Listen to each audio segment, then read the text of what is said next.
Well, here we are at Mount Panorama and getting set for improved production car racing, the major support category of the Moly Bathurst 12-hour. And almost 50 cars have fronted up this weekend for what is on paper going to be a pretty exciting couple of races. Unfortunately for our pole sitter, things not going his way. Ray Hislop had problems at the end of qualifying. He got the quick time, but Lockie won't be out there for race one. No, so that means another Tasmanian driver in Leigh. Forrest will have the front row of the grid all to himself for the Toyota Celica as we have a look at some highlights from the opening race of the weekend, and it was Leigh Forrest in that Celica who will lead the field into turn number one. Yeah, very quick off the line and very good through the turns and across the top of the mountain, but where he suffers the most is in the long straights here at Mount Panorama. You can see caught in a slipstream at the moment, and the Celica relegated back to second in the blink of an eye. Matt Cherry in the V8 powered Monaro firing past up Mountain Straight. Marty Miller, one of the great characters in improved production and unfortunate retirement. The battle for the lead continued over the top with Matt Cherry coming under all sorts of pressure from the car at Forrest, which was very quick over the top of the mountain. A bit further back in the pack, Tony Orford in the Donut King Monaro making a charge through the field after starting from pit lane. Yeah, picking up quite a few spots on the opening couple of laps. It still has plenty of work to do, but is capable of getting up there at least into the top 10. You'd have to think that car been performing exceptionally well, but problems for our race leader. Pulls off to the side of the track and will take no further part in the first race of the weekend. Here's how it happened. As he came out of the final corner, Murray's corner, the Monaro with Matt Cherry actually ran a bit wide and then slowed dramatically. He immediately knew something was wrong, and that was the end of his challenge. Meanwhile, a new challenger in V8 powered car started making his advances on the race lead. Anthony Loschalpo in the white HSV firing past Forrest up Mountain Straight. They kept coming at Leigh Forrest the entire time he was out there. You can see how much quicker he is through the turns, gets up alongside Loschalpo as they head up towards this very tight left-hander. But once he gets in front and stays in front across the top of the mountain, he's very strong, but has problems in that straight line. But more serious problems for Damien Milano, who crashed at Griffin's Bend. The battle continued. Loschalpo down Conrod Straight, extremely strong, but blasted his way into the race lead once again. That Commodore so fast in a straight line, but once again Forrest was not done. The Tasmanian just kept coming back and throwing the punches, and it was going to be a battle right down to the checkered flag. Loschalpo managed to get his nose in front across the top of the mountain, and then it was a case of playing defence and trying to keep Forrest behind him. It came right down to the last corner. Forrest, the brave move under brakes, but in the end, in the drag race to the line, it was Loschalpo who had the power and held on to take victory. But such a narrow margin, setting the stage for what should be a fascinating second race of the weekend. Cars coming down onto the grid. Let's watch this one. Forrest on the front row, Loschalpo alongside. He's going to be so strong. If he can get that Commodore off the line quickly, it could be on for young and old. There is the grid. Warren Millett in third, Brown in fourth, Wade rounds out the top five. And a mixture of V8s, turbocharged cars and rotaries inside the top 10, including the Mazda RX-8 of David Walden, and some very quick cars coming through from the back of the grid as well. Anthony Loschalpo, you're on board with him at the moment, the Tempest air conditioning car, waiting for the start. There they go, doesn't get the start too. Forrest, the Tasmanian, off the line very quickly and should lead them down to turn one. But no, Loschalpo wants to battle that real estate.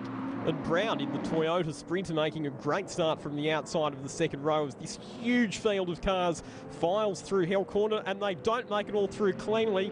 That is the Nissan Bluebird of Fagatha in the gravel trap at Hell Corner. That's no way to treat a Bluebird.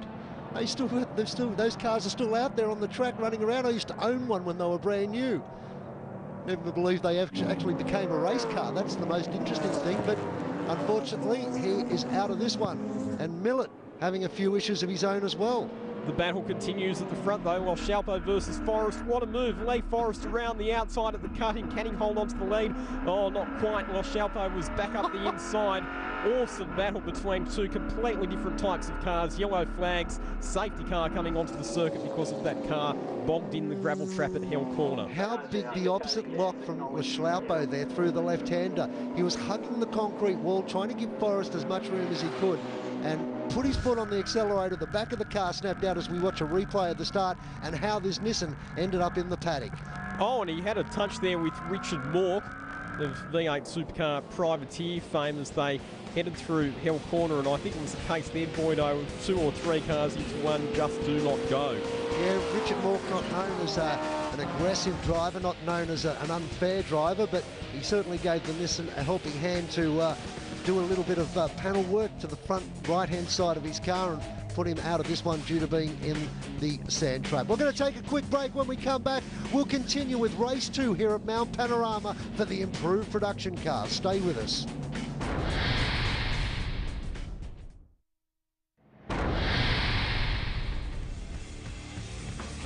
We are improved production car racing as we get set for the restart here at Mount Panorama. There's major support category for the 2014 Bathurst 12-hour. Le leads at the moment. Forrest in second spot. Then a gaggle of cars all battling out that final podium spot. Justin Wade in the V8-powered BMW up against Warren Millis, who we know very well from the V8 Ute Series. And a look at Leigh Forrest. He gets a great run up Mountain Straight. I wonder if Anthony Ross-Chalpo missed a gear or something there, because you wouldn't normally expect the Celica to be able to go past him in a straight line as Ross-Chalpo looks to fight back on the outside in the run-up to Griffin's Bend. But Forrest, with the ideal racing line, is going to capture the race lead. And that's all he wanted to do. He didn't necessarily want to overtake, just protect that inside line into that right-hander, which would give him this advantage. And now all of a sudden, Schlaupo coming under pressure for second spot. That will play perfectly into Forrest's hands. Further back in the pack, there's Bob Brewer up behind one of the Mazda RX-7s, and the advantage here for Leigh Forrest is that his car is going to be stronger across the top of the mountain compared to Anthony Ross-Chalpo. So he's got his head down, trying to ease out a margin over that big V8 HSV. Leigh is such a quiet individual, such a nice guy to chat to. You'd never think there was so much aggression once he got behind the wheel of his car. But you can see you have the Celica totally crossed up coming across the top of the mountain this time. And now Ross-Chalpo has the Toyota Sprinter of Chris Brown, not the Singer, in his rearview mirror as they head across the top of the mountain. Well, Brown trying to stick his nose in and get past Schlaupo, who's just given himself a little bit of breathing space now as they come down towards Conrod, down through Forest Elbow. They put the power down. This is where the Commodore's going to have the advantage over the cars around him.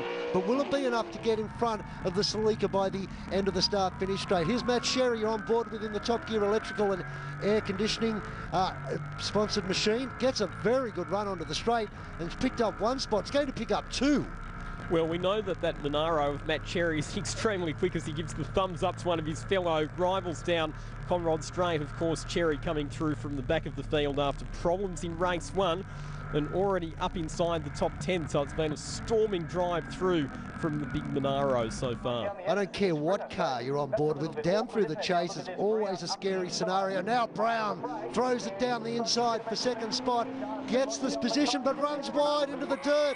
The 86 car doesn't tag the wall. It came very, very close. And some great evasive action and some awareness there from Anthony Ross-Chalpo. Just braked a bit earlier into the corner, made sure that he got a good exit. And Brown's got more serious dramas there. Look at the smoke coming out of the front left. Yeah, now that's unusual because it was the right side, if anything, that would have hit the wall. So I wonder if it was a mechanical issue that forced him off the track in the first place. And it's certainly forcing him off the track now. On the run up the mountain, he's pulling off to the side of the track, and the 86 car is out of this one. So Chris Brown's day done. It looks like Scott Wilson back there as well in the Commodore retirement as we go on board with Andrew McMaster. And that car screaming up on the left-hand side there, that's Michael McGibb in the Datsun improved production car. Another driver starting from near or at the back of the field, and he's making great progress through the field. Yeah, it's this guy, as you say, with the Beers Are Us sponsorship would be loved here at Mount Panorama. Look at that for an overtaking manoeuvre. Marty Miller, Mr. Sideways. Well, you mentioned him being one of the characters of the sport. Well, he left nothing in the garage that time round. What was that, about 160 kilometres an hour under brakes, coming up into the right-hander and off onto the dirt. He's certainly brave.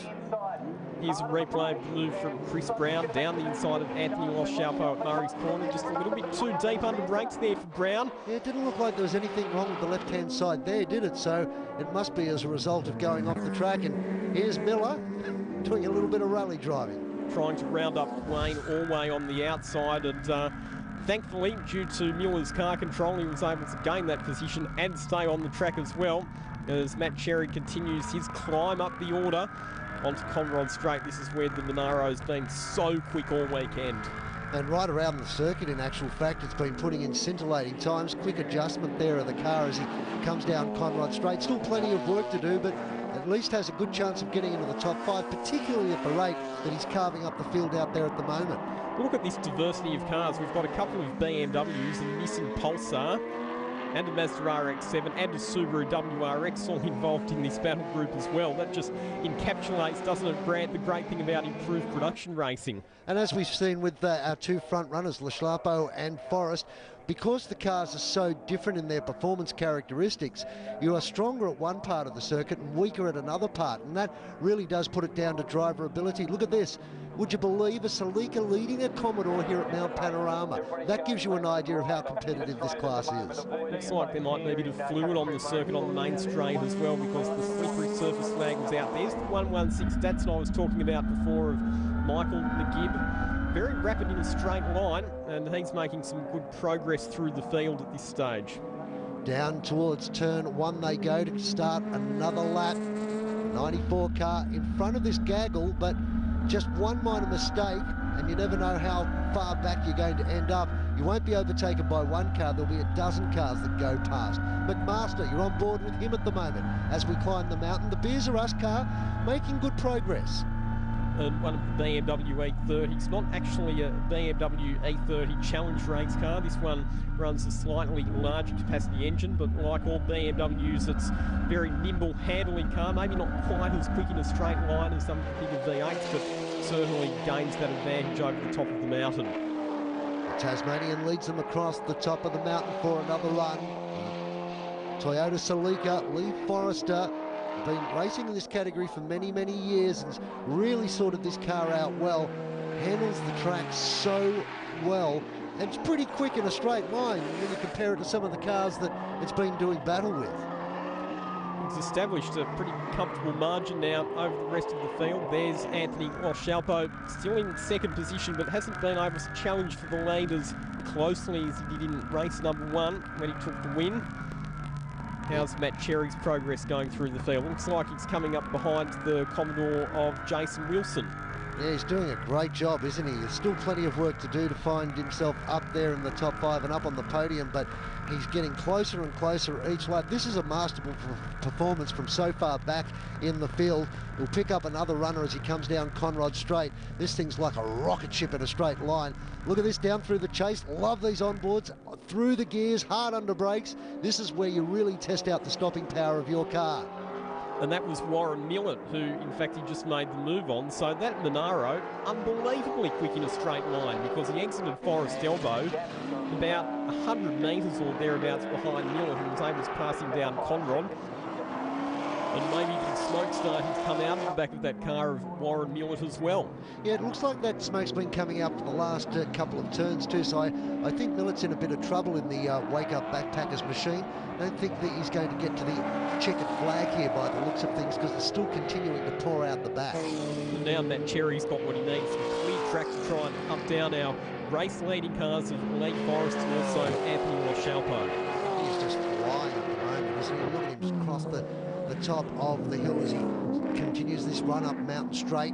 Now starts run through the right-hander. Still a long way to go to catch up to Forrest, but he's certainly pushing forward very, very hard.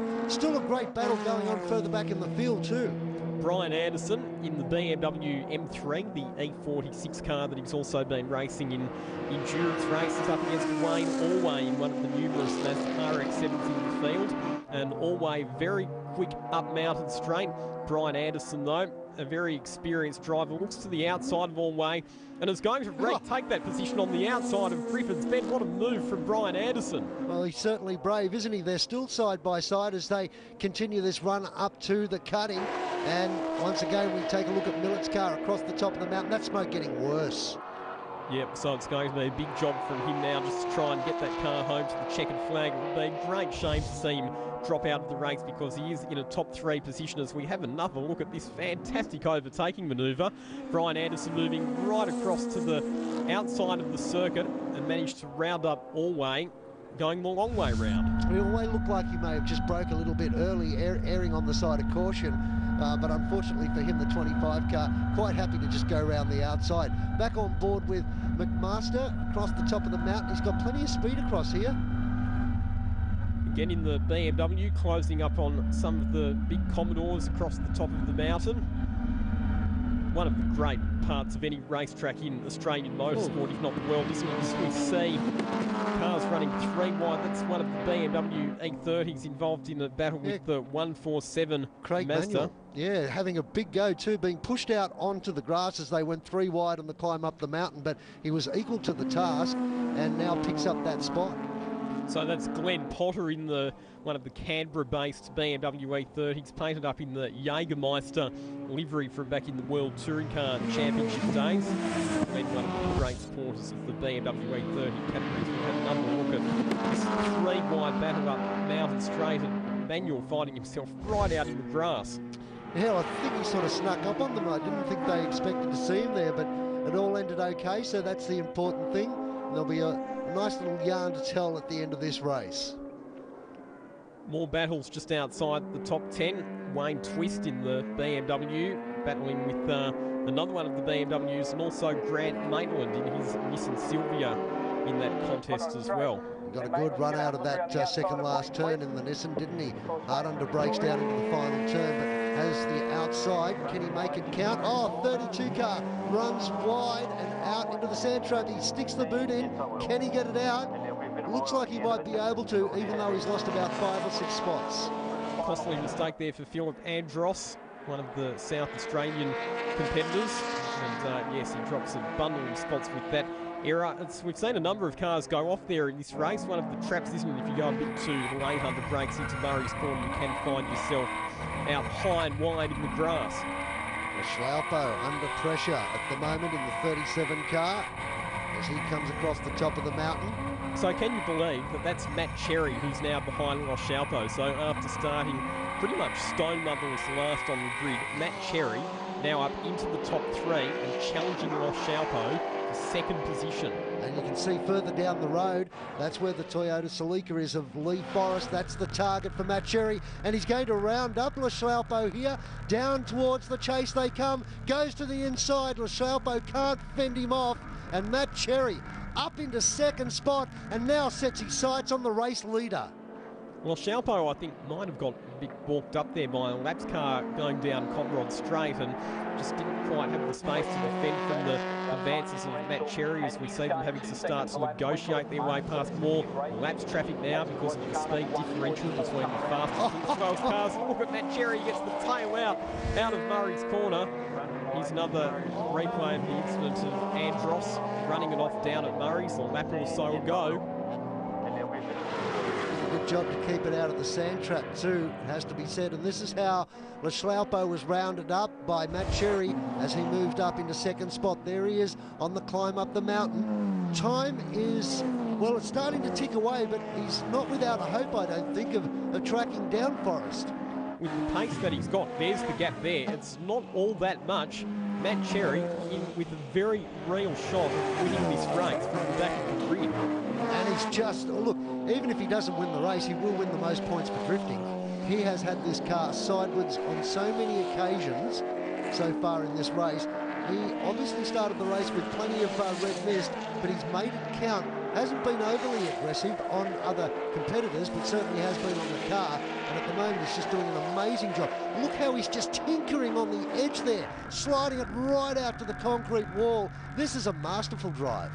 More laps traffic, he rounds up Brian Burke in another one of the BMW E30s, and also that'd be Adrian Taranto there in the Audi 80 Quattro. Good awareness from those slower cars to make sure that the race leaders had plenty of room to get through. And it also has to be said, Lockie, that Matt's doing a great job because he's making his overtaking manoeuvres, even as they come down through the S's there, very, very easy to read. And he's saying to the drivers, the slower drivers in front of him, I'm coming through, this is where I'm going to go, get out of my way. And it makes it easy for them to read and oblige.